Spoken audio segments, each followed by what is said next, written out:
이스라엘과 이스라엘을 둘러싼 주변 중동 여러 나라들의 정치적 상황들을 자세하게 들여다보고 또 분석해보는 지금 이스라엘은 오늘도 역시 브랜드TV의 중동 전문 연구원이신 조현영님과 함께 좀 이야기를 나눠보도록 하겠습니다. 어서 오십시오. 예, 안녕하십니까. 오늘은 이스라엘 국내 정치 문제부터 좀 들여다봐야 될 것 같아요. 여러 가지 바쁘게 돌아가는 일들이 많은데 지난 6월 베냐민 네타냐후 이전 전 총리가 됐어요. 전 총리가 나프탈리 베네트 현 총리한테 정권을 빼앗기고 물러나면서 이스라엘 국회 크네셋에서 언젠가 반드시 돌아올 것이다. 아주 이를 갈면서 나갔어요. 그런데 얼마 전에 이 베냐민 네타냐후의 열성 지지자들이 이스라엘에 아직도 꽤 많이 있는데 이들이 대규모로 모여서 시위를 벌였다는 뉴스가 있습니다. 예, 지난 10월 2일 날 이제 수천 명의 이제 보수우파 시민들이 이제 네타냐후 지지자들이죠. 텔아비브 하비마 광장에 집결해서 현 베네트 라피드 정권을 규탄하면서요. 네타냐후 총리 복귀를 요청하는 대규모 집회를 개최했는데요. 이거는 네타냐후 총리 실각후 최대 규모라고 현지 매체는 전하고 있습니다. 그리고 이날 이 집회를 주최한 측이 이제 리쿠드 정당인데요. 이날 이제 연사에 오른 이제 대다수의 이제 리쿠드당 이제 의원들이 많이 이제 연사로 참여했는데 여기서 눈에 띄는 연사가 이제 이스라엘 최초 여성 장성인 미리 레게브 의원이 나와서 이제 연설을 이제 강력하게 했는데 건국 이래 최초로 베네트는 팔레스타인 내각을 구성했다라면서 현 정권을 아주 신랄하게 비판했다고 합니다. 베냐민 네타냐후 총리가 물러나면서 정권을 넘겨주면서 반드시 돌아오겠다 이렇게 공언을 했지만 그게 말처럼 쉬운 일은 아니죠. ויש לי עוד מסר בשבילם, לא פחות חשוב. We'll be back soon. We'll be back. 만약에 그럼에도 불구하고 베냐민 네타냐후 전 총리가 다시 집권을 하려면, 다시 총리가 되려면은 2021년도 이스라엘의 그 정부 예산이 내일 모레인 11월 14일까지 통과가 돼야 되는데 이 통과를 막아야 된단 말입니다. 베냐민 네타냐후 총리 입장에서는 왜 이 예산안 통과를 막아야 베냐민 네타냐후가 다시 집권할 수 있는 기회가 온다는 얘기가 되는지 그 설명을 좀 해주시죠. 지난 이제 4차 총선에 이제 배경이 됐던 게 이제 예산안 통과를 이제 3년째 통과를 못 시켰거든요. 그 중 예산 편성해가지고 지금까지 끌어왔는데 예산안이 통과 안 되면 곧바로 이제 의회를 해산해야 되고 자동적으로 이제 총선을 치러야 됩니다. 연정이 완전히 무너지는 거죠. 예. 이번에 예산안이 어떻게 보면 라피드 신임 연정, 무지개 연정이라고 부르는 이제 라피드 베네트 내각의 이제 어떤 분수령이 될 전망인데 이제 이게 통과가 됐습니다. 11월 5일 날. 통과가 됐는데 예. 원래는 베냐민 네타냐후 입장에서, 리쿠드 입장에서는 이걸 반드시 통과가 못 되도록 막았어야 되는데 근데 원래는 11월 14일까지였는데 기한이 생각보다 굉장히 빨리 통과가 됐어요. 근데 이번에 그 예산 통과되는데 결정적인 역할을 한 인물이 정작 그걸 막아야 되는 베냐민 네타냐후 전 총리가 실수를 해서 이게 통과가 됐다. 이런 얘기가 있어요. 이건 뭔 얘기입니까?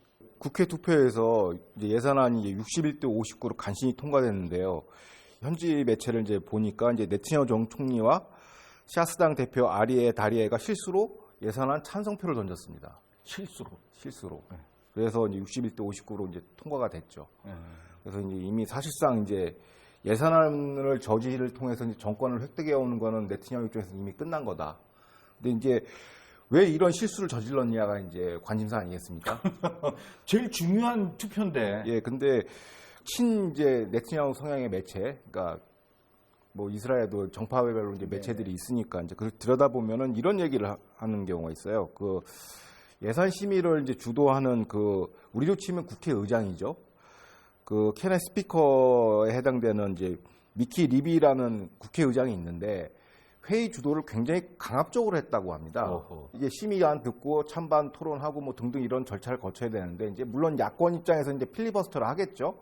근데 필리버스터를 못 하게끔 그냥 다 끊어버렸다는 거예요. 근데 그 과정이 굉장히 살벌하고 사막했다고 하니 이 투표를 넣는 게 뭐 어렵냐 하지만은 그 절차를 갖다 왔다 갔다 하면서 헷갈리게 해서 이제 본인도 의장도 투표를 했다고 합니다. 아, 의장까지? 예. 그러니까 다른 여러 이제 부속 조항들이 있지 않습니까? 거기에 대한 투표를 이제 오락가락하게 했다고 해서 이게 네트냐후만 그런 게 아니라 여러 의원들이 이제 헷갈려서 절차상 그래서 이거 갖고 뭐 법률적으로 소송을 하니 많이 하는데 이제 이미 이제 정치적으로 이제 끝난 것 같습니다. 이제 그런 그러니까 강압적인 그 회의 분위기, 회장 진행, 의사 진행 뭐 이런 거를 이제 이유로 꼽고 있습니다. 아무리 강압적인 분위기라고 하더라도 베냐민 네타냐후 입장에서는 정치 생명이 걸려 있는 그런 문제, 중요한 문제인데 어떻게 그럼에도 불구하고 이런 실수를 할 수 있을까? 사실 저도 그게 굉장히 궁금했거든요. 근데 이제 뉴스를 보니까 요 예산안 통과 전에 수백 개의 이 투표해야 하는 안건들이 있었대요. 거의 한 300여 개를 투표하고 찬성 반대 하고 나면 또 다른 안건으로 찬성 반대 이걸 한 300여 개를 30몇 시간 동안 했대요. 그런 상태에서 30몇 시간 동안 잠을 안 자고 계속 찬반 투표하다가 결정적일 때 이게 정신이 혼미해가지고 잘못 눌렀다 그런 거죠. 예, 뭐 그런 해석도 충분히 가능합니다. 왜냐하면 안건이 이게 3년치 예산이거든요, 결국에. 그리고 이게 또 다른 이제 관전 포인트가 뭐냐면 네트냐후의 이제 야권에 대한 지도력에 관한 문제거든요. 그 정파가 여러 군데가 있으니까 서로 이제 야합을 하는 겁니다. 저쪽 정파하고 서로 빼오기도 하고 이쪽에서도 서로 빼오기 하는데 이른바 그걸 이제 그 정치적 그 연금술사라고 그러죠.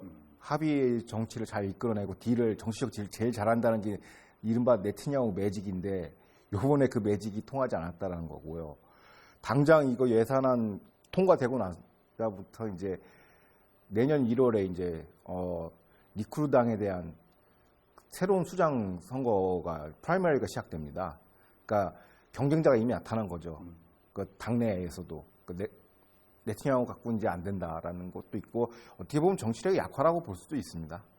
리쿠드당의 당수인 베냐민 네타냐후 이제 본격적으로 그 재판에 들어갈 수 있는 그런 수순이 기다리고 있는 거죠. 예. 그럼 구속될 수도 있는 겁니까? 그건 이제 정치적 수사니까 이제 뭐 어떻게 뭐 합의가 될지 안 될지는 모르겠습니다. 근데 네타냐후에 대한 입법들이 워낙 많아요. 총리 제한법도 있고 뭐 여러 개 있으니까 아마 정치적 생명은 이제 끝나지 않았나. 근데 본인은 아직도 마지막 찬스가 있다라고 얘기는 해요. 근데 별로 이게 설득력은 없어 보입니다. 현 시점에서는. 이스라엘 국민들이 봤을 때도 얼마나 기가 막히겠어요. 이런 실수를 하다니란. 또 그렇게 실수를 하도록 유도해 나간 현 집권 정부도 참 대단한 사람들인 것 같아요. 예. 현재 이스라엘을 둘러싼 중동 여러 나라의 정세와 그에 따른 정확한 분석을 하는 지금 이스라엘은 자 이번에는 이스라엘 밖의 얘기를 좀 해봐야 될 것 같아요. 지난번 이 시간에 우리 조현영 연구위원께서 페이스북 세계적인 빅테크 기업이죠. 그 페이스북이 반유대주의 내용의 게시물들을 통제하지 않고 있다. 근데 그 페이스북의 CEO 주인이 마크 주커버그가 유대인이다. 그래서 사실은 유대인의 적은 유대인이다. 이런 얘기를 하셨어요. 사실 그 얘기 듣고 내가 굉장히 놀랐거든요. 유대인의 적은 유대인. 듣고 보니까 그 말이 맞는 것 같은데 그 얘기를 다시 한번 확인시켜주는 일이 이번에 구글에서 또 다시 일어났다면서요? 미국에서 이제 뭐 빅텍의 이제 가장 대표 주자를 알고 있는 구글에서 근무하는 이제 유대 직원들이 최근에 이제 이스라엘하고 구글하고 이제 계약을 맺었습니다. 그 이스라엘 국내에다가 세계 최대 그 6개의 클라우드 데이터 센터를 이제 건립하기로 했는데요. 이 규모가 10억 달러 규모의 데이터 센터고요. 하나로 하면 1조 4천억 달러짜리 이제 최대 기술 인프라 사업이거든요. 이스라엘 건국 이래 최대 규모고요.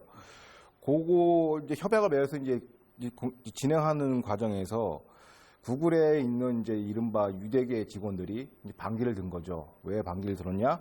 이 데이터 센터의 용도는 이제 팔레스타인 감시 용도다. 아하. 혹은 유대인 정착점 확대하는 목적이라고 생각하기 때문에 이걸 자기 뭐 지적 정직성에 의해서 이걸 용납할 수 없다고 이제 이른바 연판장을 돌린 거죠. 공개 서한을 보냈습니다. 이스라엘에다가 만들려고 했던 구글 데이터 센터에 설마 팔레스타인의 개인 정보만을 위해서 거기다 하려고 했을까요? 이제 데이터 센터가 이제 대세지 않습니까? 많은 데이터를 갖고 있어야 이제 새로운 AI나 플랫폼이 나오니까 이제 IT 업종에서는 하는데 굳이 이걸 또 연결시키는 거죠. 이제 반유대주의 운동이랑 연결시켜서 관련된 이제 여러 가지 이제 문제 제기를 하는 거고 여기에 그 데이터 서버 사업의 또 가장 큰 파트너가 아마존이거든요. 아마존 직원들 해가지고 한 유대인 직원들 1000명들이 지금 서명을 했다고 해요.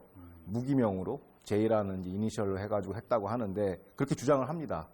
그리고 또 다른 직원은 이제 영국의 가디언즈에다가 이제 공개 칼럼까지 썼어요. 기고 칼럼 쓰면서 이거 하면 안 되는 이유 해가지고 이게 일반적으로 데이터 센터를 짓는다고 하면 AI랑 이런 게 사생활이랑 연결되거든요. 개인정보랑.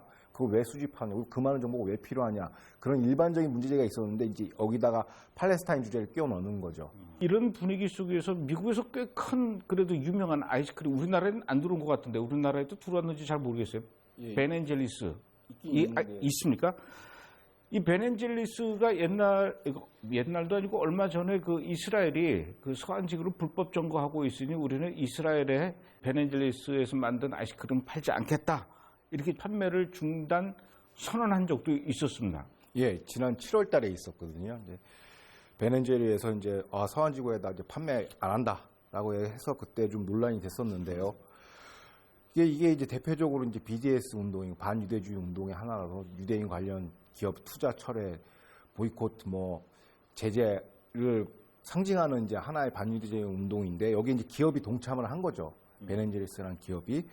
근데 이거를 이제 목도한 이제 뉴욕의 최대 연금 펀드 이제 퇴직 펜션 펀드인데 여기서는 이제 퇴직연금이 연기금이 규모가 꽤 커요. 2,680억 달러 규모거든요.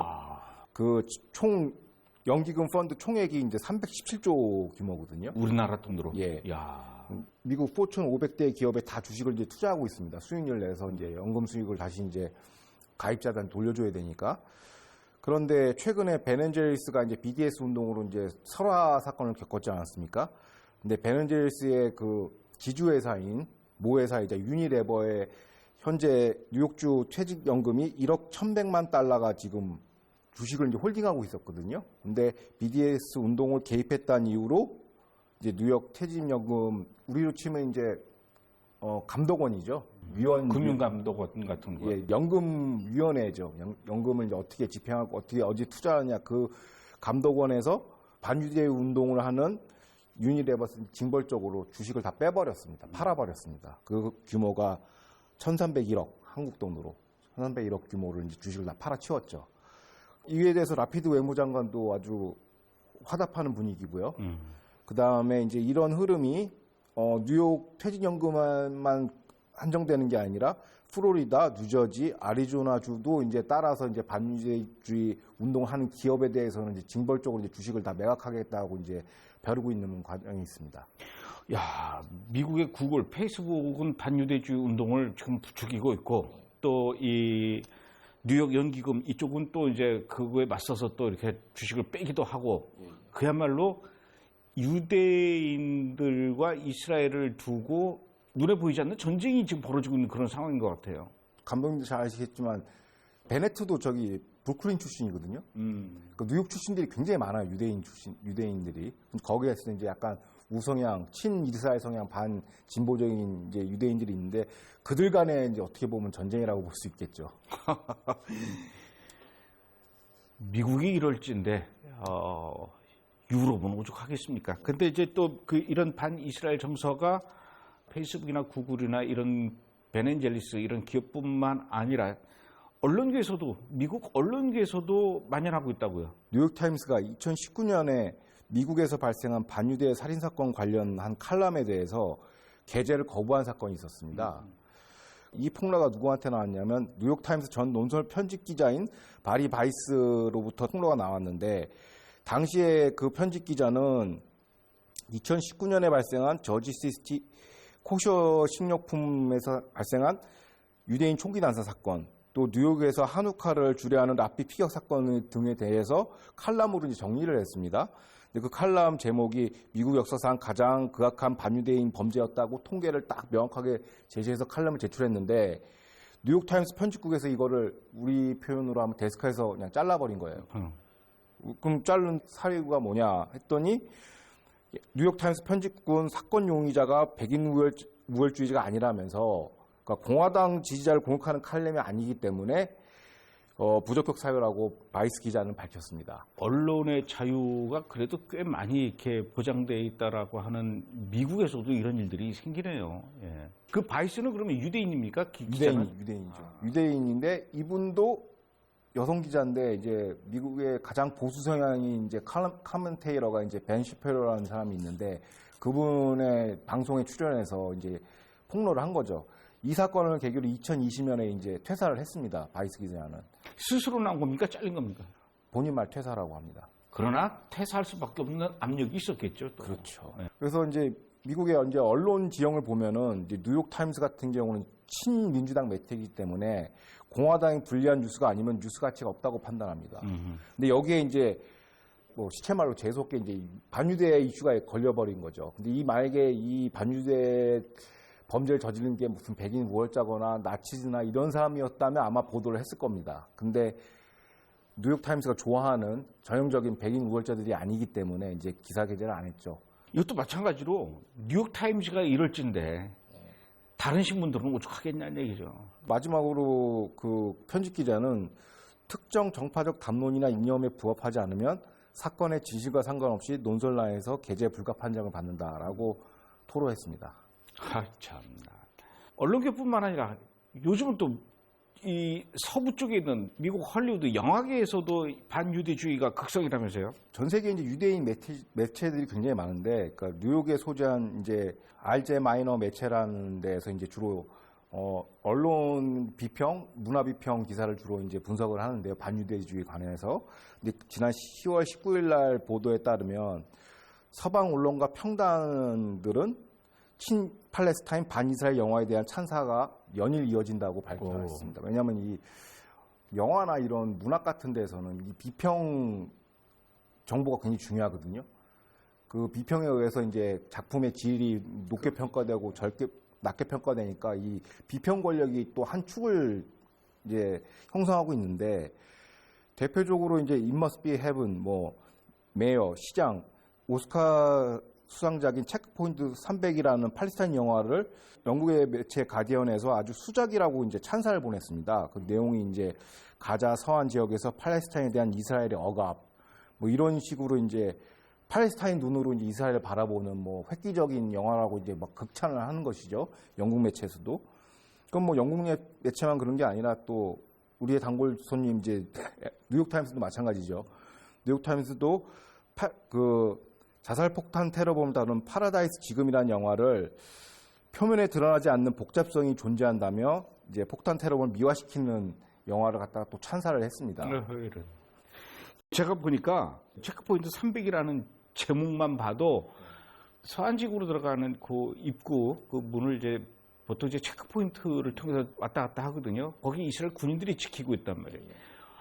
거기서 이스라엘 군인들이 이렇게 통과하려고 하는 그 팔레스타인 사람들을 얼마나 이렇게 그 부당하게 인권 탄압을 하는지 아마 그런 쪽으로 포커스를 맞춘 영화가 아닐까, 그런 내용으로 영화가 만들어지지 않았을까, 이제 이런 생각이 들고, 또 이 파라다이스 지금이라는 영화도 제목도 자살 폭탄 테러를 할 수밖에 없는 그 명분과 이유를 쫙 배경에 깔면서 그 자살 폭탄 테러를 하는 테러리스트를 미화시키는, 영웅시시키는 이런 내용일 것 같아요. 근데 그거를 지금 상을 주고 그러는 거 아닙니까? 예.